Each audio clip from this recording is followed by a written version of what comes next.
Hello जी, मैं शिव रतन आप लोगों के सामने लाया हूँ एक बहुत ही ज्वलनशील जियोपॉलिटिकल न्यूज़। ठीक है, जिस जो है ना, कुछ दिनों से नहीं, कुछ सालों से बोल सकते हैं, 1 साल हो गया ये लड़ाई का। ठीक है, ये काफ़ी दिनों से हमें बहुत ज़्यादा एक्टिव और सोशल मीडिया पे बहुत ज़्यादा वायरल इनके वीडियोज़ आ रहे हैं, इसलिए मैं ये वीडियो बना रहा हूँ। ये वीडियो है रूस और यूक्रेन के लड़ाई का। तो आज का जो वीडियो है, मैंने आप लोगों के लिए पहले ही बोल रखा है कि ये वीडियो आपका रशिया और यूक्रेन के बारे में होने वाला है। तो हमने सबसे पहले जानना है कि रशिया और यूक्रेन कहाँ है, और उसके बारे में थोड़ी सी हिस्ट्री डिटेल्स जान लेते हैं। देखिए, आपका जो रशिया है, रशिया एक बहुत बड़ा देश है जो एशिया महादेश में आता है। इसका कुछ पार्ट आपका जो ऊपर वाले पार्ट है, ठीक है, जो आपका यूरोप है, यूरोप वाले पार्ट में भी आ जाता है। ठीक है, और अगर हम इसका राजधानी की बात करें तो इसका राजधानी मॉस्को है। दूसरे साइड में आपका इसका ही छोटा सा पार्ट, ठीक है, इसके नीचे छोटा सा एक देश है जिसका नाम है यूक्रेन। ठीक है, कभी ना कभी ये सोवियत पार्ट का भाग था, लेकिन आज ये नहीं है, ये खुद का एक देश है और इसकी जो राजधानी है वो कीव है। अगर इसकी इन दोनों के राष्ट्रपति का नाम बोलूँ तो इनके जो राष्ट्रपति है रशिया के, उसका नाम व्लादिमीर पुतिन है, और उसके जो राष्ट्रपति है आपके यूक्रेन के, उसका नाम है व्लादिमीर जेलेंस्की। ठीक है, चलिए हम आगे देखते हैं इसके बारे में और क्या डिटेल्स में आ सकता है।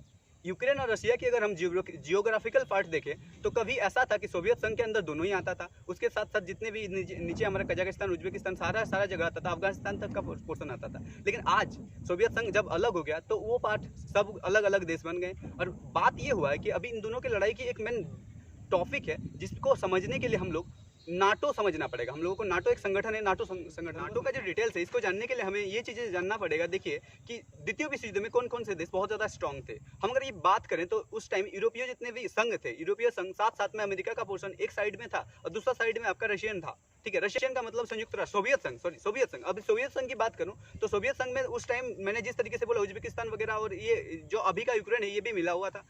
जब ये अलग हो गया, सोवियत संघ टूट गया तो रशिया अलग हो गया, और साथ साथ में इधर का जो छोटा छोटा देश है ये भी अलग हो गए।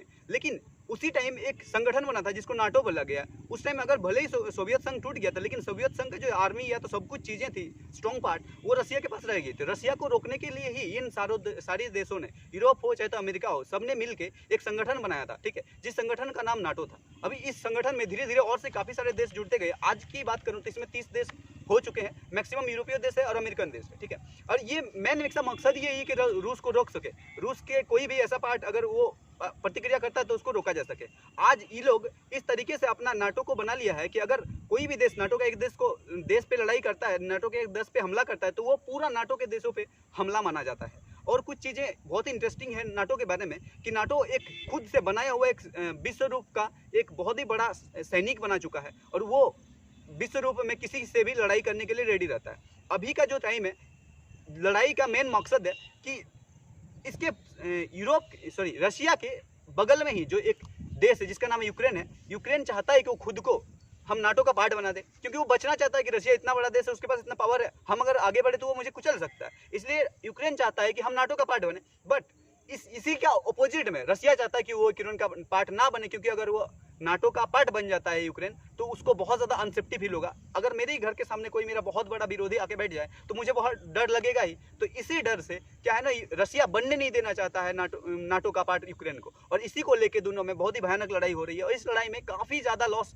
दोनों को ही हो चुकी है। तो हम देखते हैं कि अभी दोनों को लॉस जो हुई है वो किस तरीके से और कितना लॉस। जगहों के जो मैंने डिटेल्स निकाले हैं, मेरे पास जो डाटा है उसके अनुसार हम अगर पता करें कि यूक्रेन में अगर आर्मियों की मृत्यु की बात करें तो 9000 के आसपास के आर्मी मर चुके हैं, और हम रशिया की बात करें, मेरे डाटा के अनुसार, मैंने जहां से डाटा कलेक्ट किया उसके अनुसार बहुत ज़्यादा आर्मी मारे जो चुके हैं, जिसकी संख्या ऑलमोस्ट 25,000 के बराबर है। इसके अलावा सिर्फ आर्मी ही नहीं, इसके अलावा और भी काफ़ी सारी चीज़ें लॉस हुई है वहाँ पे, जिसके अगर हम बात करें तो हमें एक भयानक रूप नज़र आता है। ये लगभग 1 साल होने चला है इस लड़ाई को, और हम अगर देखने जाएं तो 3000 से 4000 आर्म व्हीकल, जिसको हम आर्मियों के गाड़ी बोलते हैं या तो टैंक बोलते हैं, मारे जा चुके हैं रशिया के। अभी ये चीज़ यूक्रेन के नहीं पता चला है। हम अगर दूसरी तरफ आए कि यूक्रेन में लड़ाई हो रहा है, यूक्रेन में घुस के लड़ाई हो रहा है, तो इसमें लॉस जो है सबसे ज्यादा यूक्रेन को होगी। इस हिसाब से अगर देखें तो यूक्रेन के जो नागरिक है, ऑलमोस्ट हजारों नागरिक मारे जा चुके हैं, और करोड़ों नागरिक अपने देश से बाहर या तो अपने जो जगह पहले रहते थे उस शहर से दूसरे शहरों में रहने लगे हैं, जिससे काफी ज्यादा लोगों को प्रॉब्लम्स हो रही है। हम अगर इसको और ज्यादा अच्छे से डिटेल्स में देखने जाएं एक वर्ल्ड इकोनॉमी के हिसाब से, तो जो लॉस हुई है यूक्रेन की लगभग 113.5 बिलियन डॉलर की लॉस हुई है। एक बहुत बड़ी लॉस होती है। सिर्फ ये तो लॉस, ये तो तोड़ फोड़, या तो जो जिस तरीके से इसको तोड़ के हानि पहुंचाएगी वो हानि की बात कर रहा हूं। अगर यही चीज को रिकवर करना चाहे यूक्रेन, तो लगभग 200 बिलियन डॉलर की जरूरत पड़ेगी, जो कि बहुत ज़्यादा होता है। अभी के धीरे धीरे अगर हम देखना चाहें तो काफ़ी सारे ऐसे यूएस के, यूरोप के काफ़ी सारे ऐसे देश है और अमेरिका है जो इनको हेल्प कर रहा है धीरे धीरे, और अभी फिर से वो बैकअप लेने की कोशिश कर रहा है। लेकिन अभी भी कोई भी ऐसा देश नहीं था जो रशिया को रोक सके या रशिया को बोल सके कि ये गलत हो रहा है, अभी के ज़माने में ऐसा नहीं होना चाहिए। तो ये काम जो है ना, धीरे धीरे हमारे जो मोदी गवर्नमेंट है, मोदी सरकार ने ये स्टार्ट किया है बात करना कि रशिया को समझाया जाए कि ये कुछ गलत हो रहा है। मोदी ने एससीओ समिट, इससे पहले जो समरकंद में हुआ 2022 का, उसमें मोदी और पुतिन का बातचीत हुआ, जिसने मोदी ने बहुत ही अच्छे तरीके से पुतिन को समझाते हुए बोला कि देखिए ये जो टाइम है ये युद्ध का टाइम नहीं है। अगर किसी से कुछ मतभेद मुद्दा या तो कुछ प्रॉब्लम होता भी है तो ये बातचीत से समझाने वाली टाइम चल रहा है। अभी वो टाइम नहीं है कि आप क्या करो कि किसी तरीके से किसी से डायरेक्ट फाइट कर जाओ।